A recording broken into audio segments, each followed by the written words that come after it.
Boa noite, irmãos. Que bom estarmos juntos em torno da adoração ao nosso Senhor, entendendo que o Senhor vai trazer a nós aquilo que Ele quer de cada um de nós nessa noite. Eu quero insistir ainda nesta noite com a reflexão e o tema que eu iniciei no último domingo, sobre seguir a Jesus, sobre o preço que a gente precisa pagar para seguir a Jesus.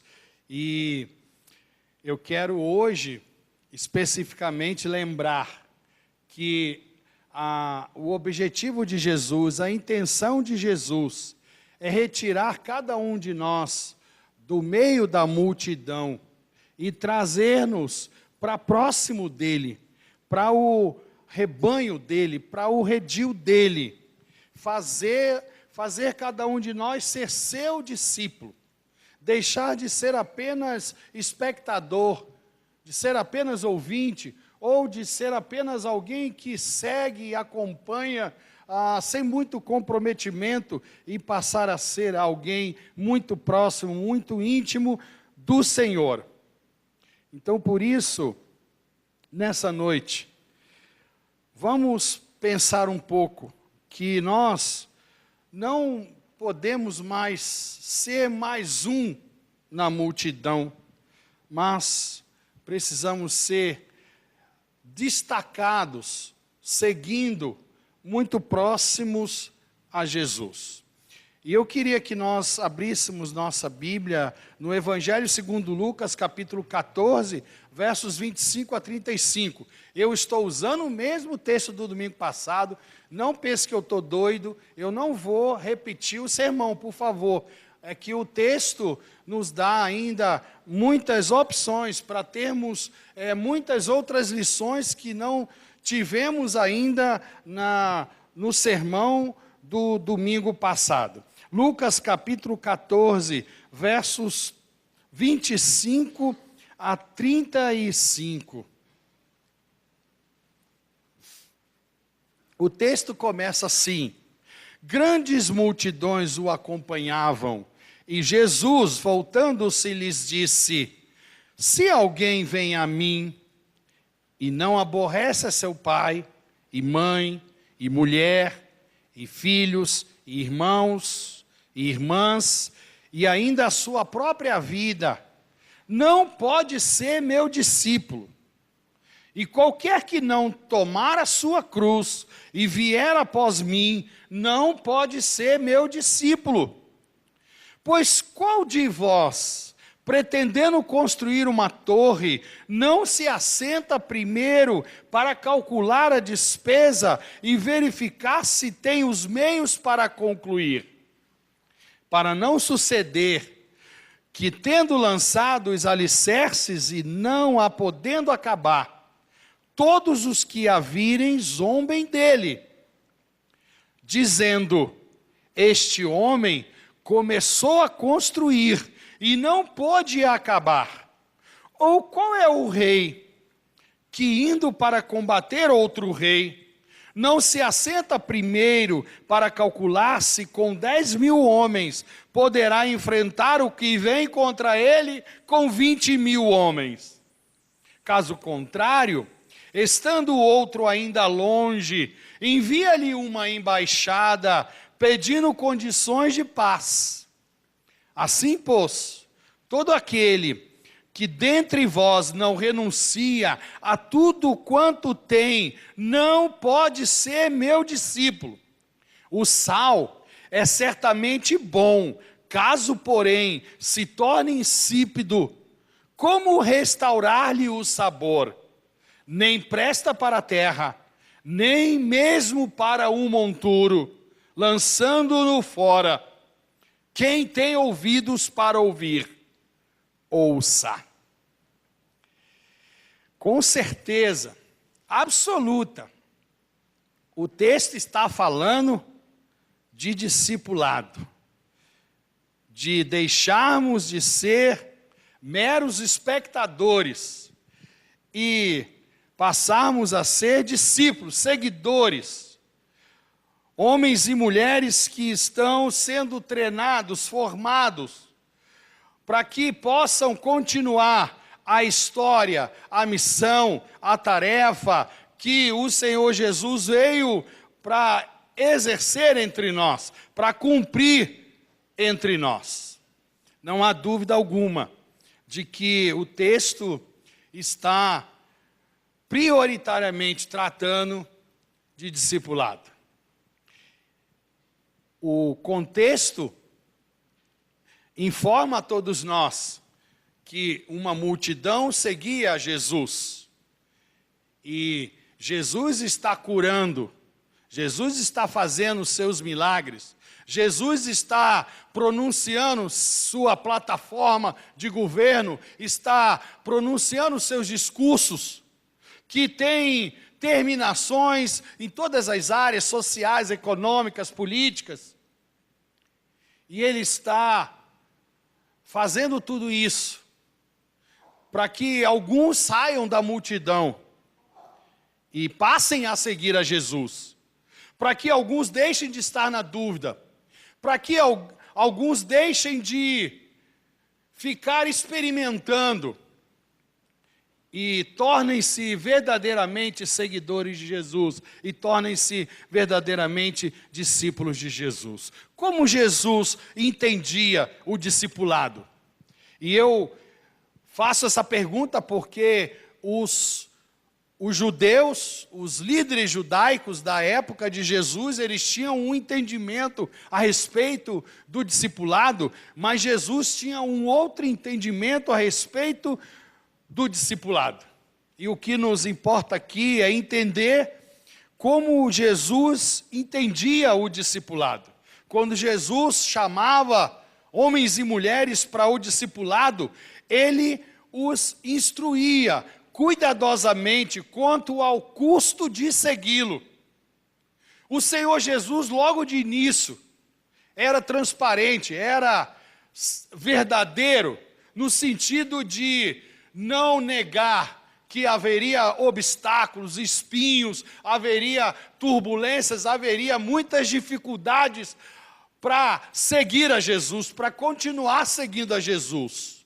Jesus não tinha nenhum interesse que nenhum de nós não soubesse que há um preço a pagar por segui-lo. Pessoas de coração duvidoso, de coração dúbio, que não estavam dispostos a se comprometer completamente com Jesus. Jesus também não estava interessado neles, nesse tipo de pessoa com esse tipo de comportamento. Muito pelo contrário, Jesus logo repreendia esse tipo de pessoa que relutava em pagar um preço para seguir a Jesus. Exemplo, o jovem rico, que nós conhecemos lá nos evangelhos. O Senhor Jesus advertia a todos que pensavam em tornar-se discípulo, que calculassem o preço de segui-lo cuidadosamente. Discípulo para Jesus era alguém cuja fé se expressava em submissão, em inteira obediência. Discípulo para Jesus era alguém que o seguia de perto, que o tocava, que o experimentava, que o sentia, que o via chorar, que o via se alegrar, que o via estar furioso por ver uma série de coisas que eram contrárias ao reino de Deus. Discípulo para Jesus era alguém que tinha como objetivo dar-se completamente, entregar-se completamente a Jesus. Discípulo, no entendimento de Jesus, era alguém que quando pecava, quando errava, quando se distanciava do alvo, buscava imediatamente o perdão de Deus e renovava-se em Deus para continuar avançando na caminhada, na missão que certamente o Senhor Jesus havia lhe dado. Irmãos, nessa noite, eu não sei se nós estamos ainda na multidão, vendo coisas, esperando acontecer mais coisas, para esboçar uma entrega a Jesus. Eu não sei quantos de nós ainda está provando, testando, experimentando a vida cristã, a conversão, o novo nascimento, para realmente se entregar a Jesus. Mas eu sei que nós, homens e mulheres, em todos os tempos, fazemos isso. Isso não é anormal, isso não é incomum, isso não é algo só de nosso tempo, de nossa época. Em todas as épocas, em todos os tempos, em toda a história, muitos ficaram na multidão só observando. Muitos não se aproximaram na medida que deveriam se aproximar. Não experimentaram como deveriam experimentar. Não se entregaram como deveriam se entregar. Então, queridos que estão aqui hoje, ouvindo e sentindo e experimentando tudo que está acontecendo aqui, essa palavra, esse texto, fala ao nosso coração nessa noite. É urgente,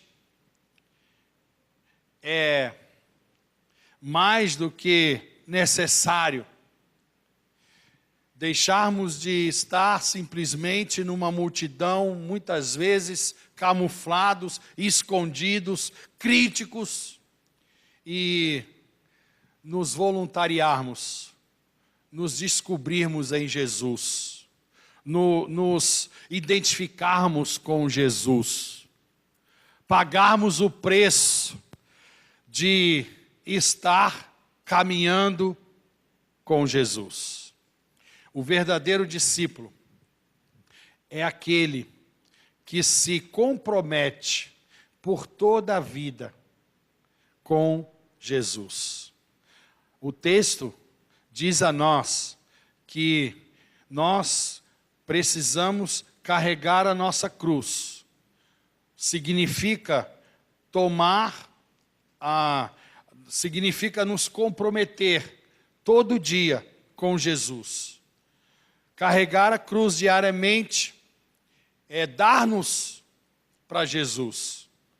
É deixarmos cada vez mais que a nossa vida, o que pensamos ser a nossa vida, não seja mais a nossa vida, mas a vida de Jesus, a mente de Jesus, os princípios, os valores de Jesus sejam cada vez mais a nossa vida, sejam cada vez mais o conteúdo da nossa vida, da nossa existência, sejam cada vez mais aquilo que vai nos fazer tomar decisões, aquilo que vai nos fazer nos comportar diante das demandas da vida.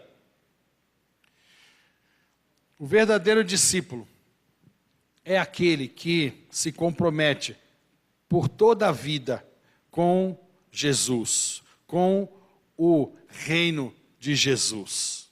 O texto que nós lemos, Lucas 14, versos 25 a 35, certamente é um texto evangelístico, porque o Senhor Jesus está trazendo uma mensagem para alcançar a todos, para que todos entendam, para que não precise nenhuma iniciação, para que você entenda que você não deveria ser mais um na multidão, você deveria agora ser discípulo, seguidor de Jesus. É um convite para que as pessoas venham para a salvação, venham para o caminho de Jesus, venham para Jesus, que é o único caminho, como nós lemos aqui antes. Jesus está diante da multidão, e Ele não está pensando ou se comportando como eu falo à multidão e problema da multidão, e que se dane a multidão, eu já fiz o meu serviço, eu já cumpri a minha missão, eu já falei para todo mundo. Ele, apesar de estar falando com a multidão, ele tem interesse de falar para cada um de nós. Ele tem interesse e ele é especializado em personalizar a mensagem dele a cada um de nós. Vai entrar em nós e vai falar em nós como se só nós estivéssemos aqui, como se não estivesse mais ninguém aqui, só eu e você.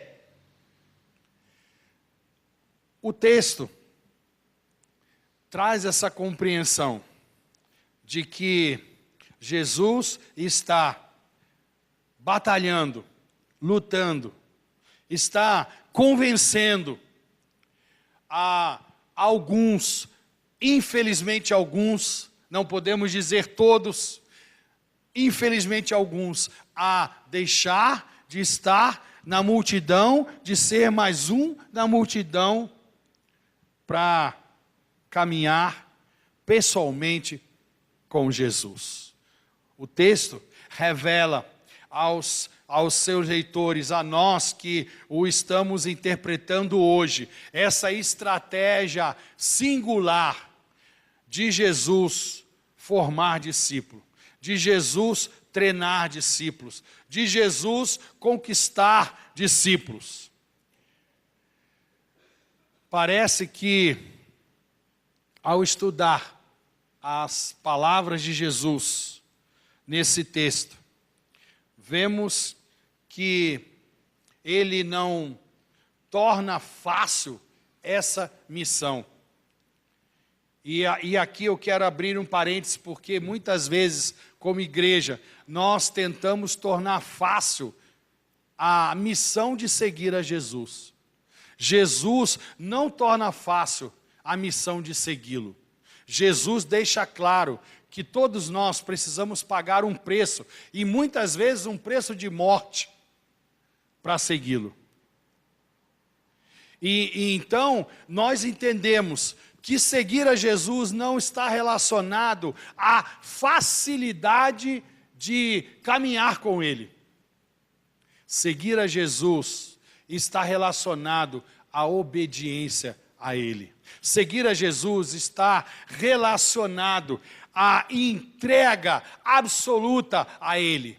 Porque é Ele quem vai nos dar condições de segui-lo e de vencer todo e qualquer obstáculo que se colocar à nossa frente, para tentar fazer com que possamos nos desviar do caminho. Seguir a Jesus é definitivamente dar a mão a Ele e deixar Ele nos levar. Seguir a Jesus não é fácil. O verdadeiro evangelho, o verdadeiro chamado para seguir a Jesus é um chamado de renúncia, de abnegação, não é um chamado de autorrealização, não é uma mensagem centrada no homem, não é uma busca de nossas realizações pessoais.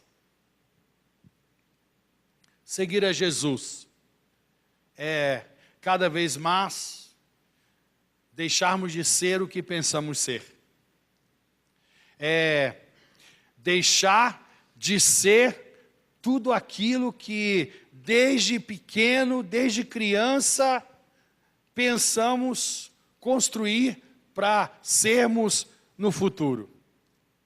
Seguir a Jesus não é satisfazer as nossas realizações pessoais. Não é correr atrás de nossas realizações pessoais. Seguir a Jesus é andar com Jesus. É seguir a Jesus. É ir onde Jesus vai. É deixar que Ele nos leve onde Ele quiser nos levar.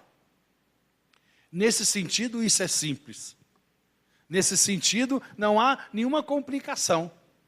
Damos a mão e Ele nos leva. E seja lá para onde Ele nos levar, é o melhor para nós. E seja lá onde Ele nos colocar, é o melhor lugar para nós. Porque tudo o que Ele fizer conosco sempre será o melhor para nós. Porque Ele sabe o que é melhor para nós. Nós precisamos repensar, irmãos, a nossa caminhada com Jesus.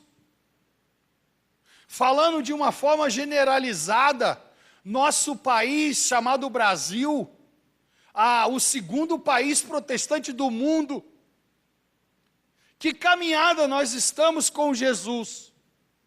Que compromisso nós temos tido com Jesus? Que não salgamos e não iluminamos esta pátria, esta nação, que cada vez vemos mais corrupção, mais sangue derramado, violência, maltrato com gerações, com idosos, com crianças, com mulheres, com minorias sociais. Nós precisamos repensar a nossa caminhada de seguir a Jesus. Será que nós estamos realmente sendo discípulos ou será que nós estamos sendo mais um na multidão? Ou será que nós estamos perdidos na multidão e aí quando sentimos alguma necessidade, nós recorremos a Jesus. Nós vamos a Jesus porque vemos que Ele faz milagres, porque vemos que Ele transforma a vida das pessoas, porque vemos que Ele traz riqueza, muitas vezes, à vida das pessoas. Seguir a Jesus, irmãos, aqui no texto, há uma renúncia completa do ser de cada um de nós, para permitir que o ser de Deus esteja em nós, para permitir que o ser de Deus entre em nós. O Senhor Jesus está, na verdade, trazendo um evangelismo que chamamos de porta estreita, de caminho menor, de caminho que não é largo, mas caminho que é estreito, porque não é fácil, não é de qualquer jeito, não é do jeito que pensamos, não fazemos concessões, não colocamos desculpas, não dizemos que nosso século, nosso presente século é diferente de todos os outros, então o Senhor Jesus há de relevar muitas coisas. Seguir a Jesus é cumprir a missão que Ele nos deu. Seguir a Jesus é ter a palavra de Deus como nossa regra única de fé. Seguir a Jesus é cumprir tudo aquilo que o Senhor Jesus legou a nós cumprir. Seguir a Jesus, irmãos, é ter um olhar, ou ter olhares, para os tempos da nossa vida, de forma diferente daqueles que estão na multidão, daqueles que são mais um na multidão. E eu queria especificamente aqui falar desses olhares que nós precisamos ter para sermos realmente seguidores de Jesus, para sermos realmente discípulos de Jesus. O primeiro olhar, irmãos, o primeiro olhar para um dos tempos da nossa vida, é o olhar para o passado. Precisamos resolver algumas coisas no nosso passado para realmente caminharmos com Jesus, como o Senhor Jesus exige de nós.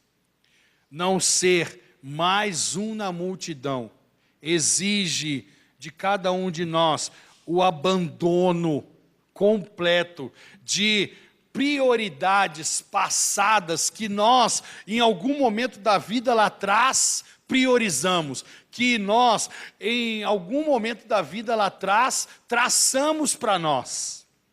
Nossas vidas são basicamente resumidas em 3 dimensões: as pessoas em nossas vidas, nós mesmos e nossas coisas. Ou seja, nossos relacionamentos, desejos pessoais, metas a atingir, ambições e pessoas que temos no nosso convívio. Jesus vem a nós e diz para nós que nós temos que reverter essa nossa atitude em relação a tudo isso. Jesus volta-se para aquela multidão e diz: se alguém vem a mim e não aborrece seu pai, e mãe, e mulher, e filhos, e irmãos, e irmãs, e ainda a sua própria vida, não pode ser meu discípulo. E aqui a gente precisa entender essa expressão aborrecer. Ela seria melhor traduzida como a melhor parte.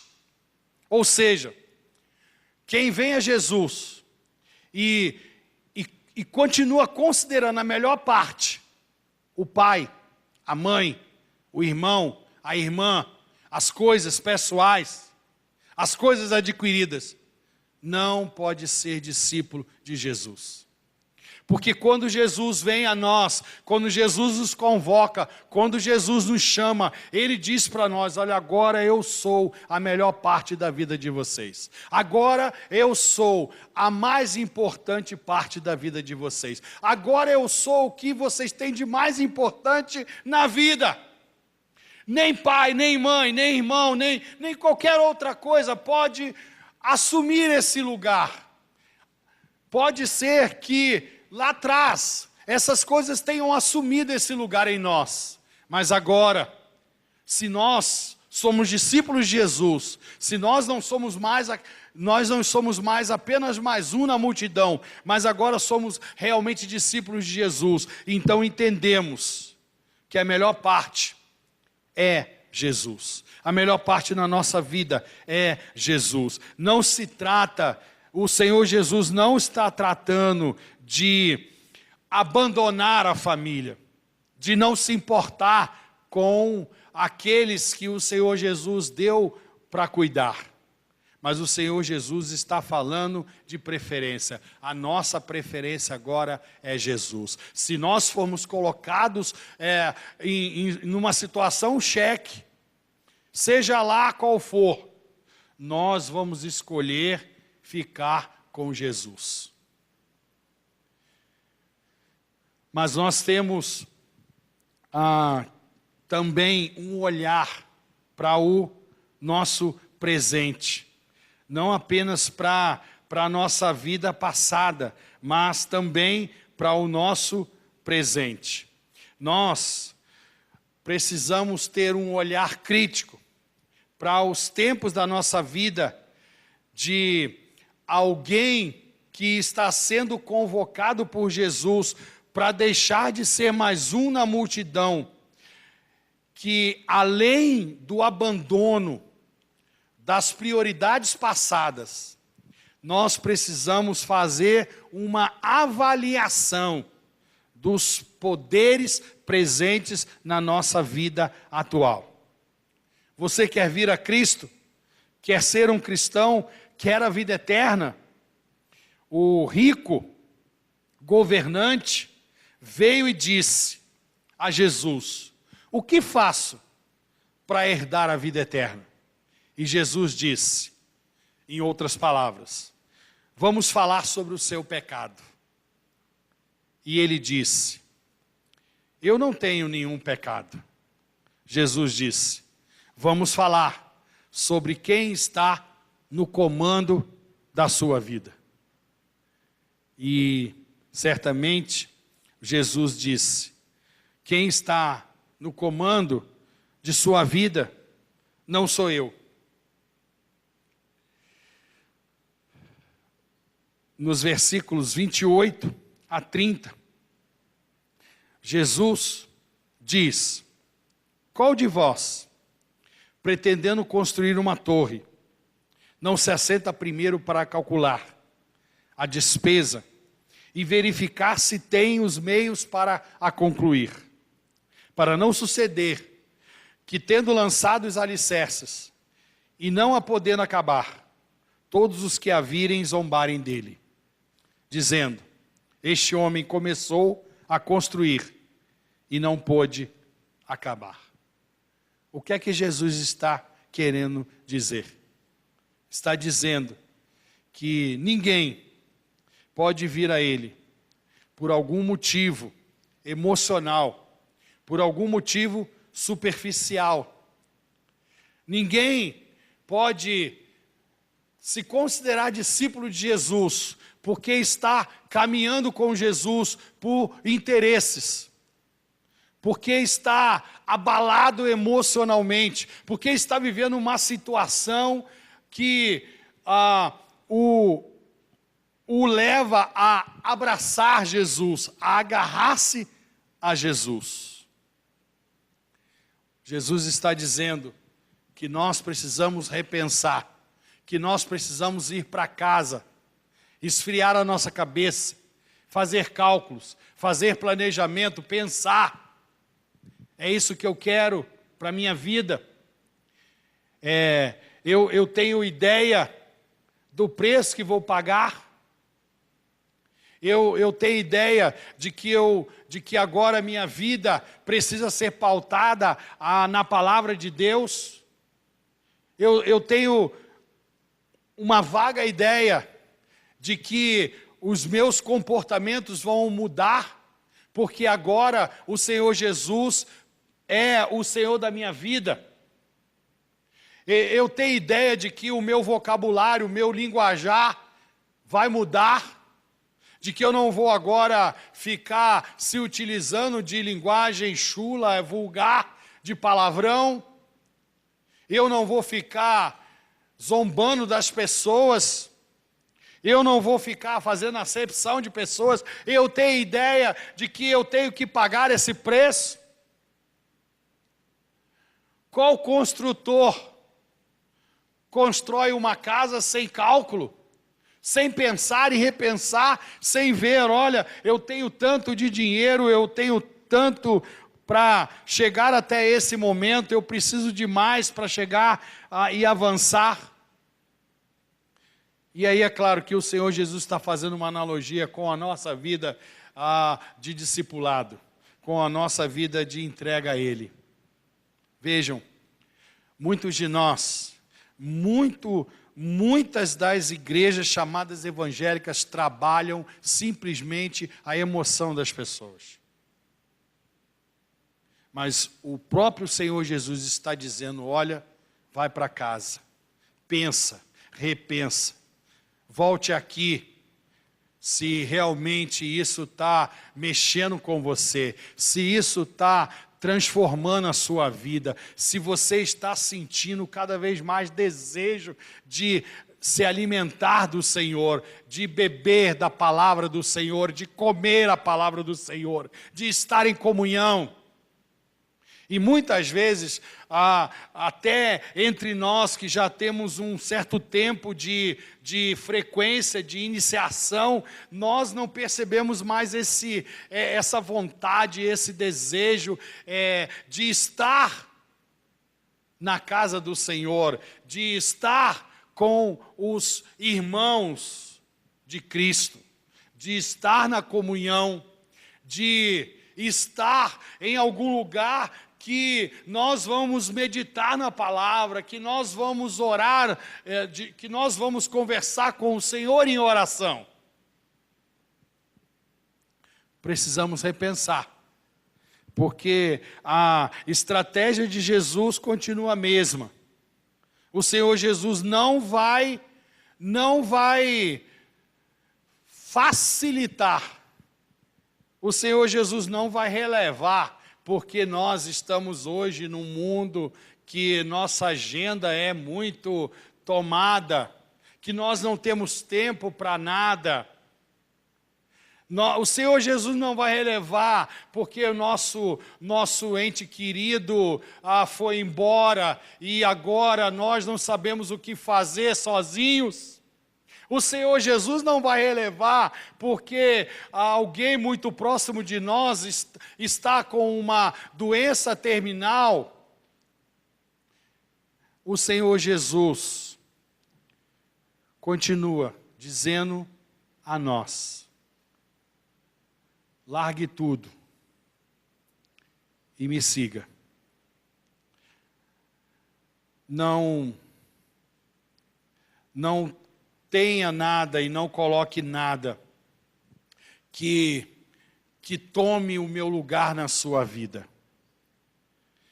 O Senhor Jesus deixa muito claro que todos nós precisamos estar dispostos a renunciar tudo, negar a nós mesmos e segui-lo. Ninguém jamais pode acusar Jesus de oferecer um caminho fácil e certamente proporcionar uma falsa ideia do caminho da salvação. O caminho da salvação é estreito, ele continua sendo estreito, mas ele é o único caminho eterno. Mas ele é o único caminho que há de nos conduzir à vida eterna.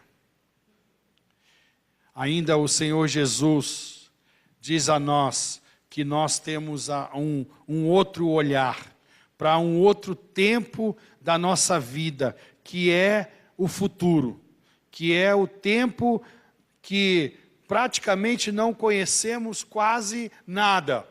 O terceiro olhar para o tempo de nossa vida que nos remete ao futuro, aos futuros privilégios, às futuras possibilidades a experimentar por decidir caminhar com Jesus, por decidir ser discípulo de Jesus. Ser discípulo de Cristo exige de nós esse olhar para o futuro. E aí o Senhor Jesus vai trazer essa analogia do sal. O sal é certamente bom, caso porém se torne insípido, como restaurar-lhe o sabor? Nem presta para a terra, nem mesmo para o monturo. Lançam-no fora. Quem tem ouvidos para ouvir, ouça. Jesus diz que todos nós precisamos olhar para o nosso caminho futuro, para a nossa vida lá na frente, e considerar que nós vamos produzir. Não é uma opção, é um dever. Nós somos sal. O sal, ele deve existir para conservar, para dar sabor. Não há nenhuma outra utilidade. Não há nenhuma outra função. O Senhor Jesus nos faz ser sal. E aí nós temos que frutificar. Nós temos que multiplicar. Nós temos que, onde estiver, exalar as nossas propriedades. não nossas, aquelas que o Senhor Jesus nos deu, para conservar, para manter, para abrigar, para juntar, para conciliar, para reconciliar, para proclamar. Se nós não queremos ser mais uma multidão, nós queremos ser discípulos de Jesus, nós não temos mais opção. Nós agora vamos cumprir a nossa missão.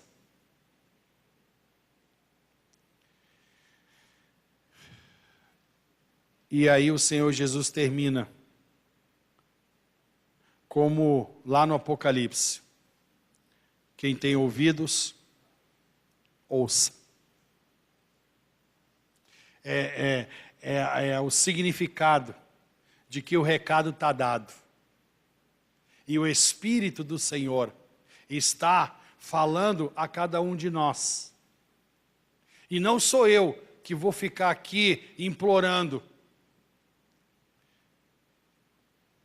Porque todos nós ouvimos, todos nós entendemos que não cabe ficar na plateia. Não cabe escolher, chegar cedo, escolher o melhor lugar, o mais confortável, assistir e ir embora. E eu acho que é até por isso que as nossas igrejas ainda não se modernizaram nesse sentido. Porque no dia que as nossas igrejas se modernizaram no sentido de ser um anfiteatro, e aí eu creio que vai aumentar ainda mais o número de espectadores, de assistentes. Então é até bom que a gente tenha os bancos que não são tão confortáveis, porque a gente fica incomodado. E porque a gente às vezes fica pensando, poxa, eu podia estar lá no sofá, retrátil de minha casa. Eu podia estar numa poltrona do papai. Eu estou aqui nesse banco. O Senhor certamente quer alguma coisa comigo. É isso mesmo. O Senhor Jesus quer que a gente deixe de ser mais um na multidão e torne-se seguidor pessoal dele. Torne-se discípulo dele. Torne-se imitador dele. Torne-se espelho que reflete a imagem dele neste mundo. Vamos orar? Senhor, nós te louvamos nessa noite, te adoramos, porque o Senhor, porque nos ama, porque nos quer, o Senhor fala assim ao nosso coração. O Senhor vem a nós e nos admoesta, porque o Senhor não nos quer mais um na multidão. O Senhor nos quer agarrados ao Senhor. O Senhor nos quer experimentando a caminhada ao lado do Senhor. E Senhor, não importa tudo aquilo que vamos ter que viver para atingir a coroa. O que importa é que é ao lado do Senhor que queremos estar. É na companhia do Senhor que queremos estar. Porque, Senhor, o que pode ser a nossa vida longe do Senhor? O que pode ser a nossa vida na multidão olhando, assistindo o Senhor? Por favor, Senhor, tem misericórdia de cada um de nós. E nos chama, Senhor, nos convoca. Senhor Jesus nos chama como o Senhor chamou a Paulo, como o Senhor chamou a Abraão, como o Senhor chamou a Moisés, como o Senhor chamou esses personagens da Tua palavra, que quando foram chamados eles largaram tudo e todos para seguir ao Senhor, para seguir a Jesus.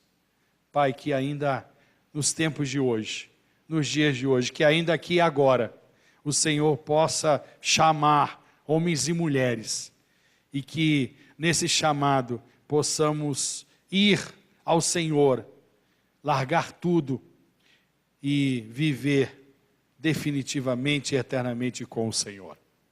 Nós te louvamos, Pai, te adoramos nessa noite, em o nome do Senhor Jesus Cristo. Amém. Aleluia.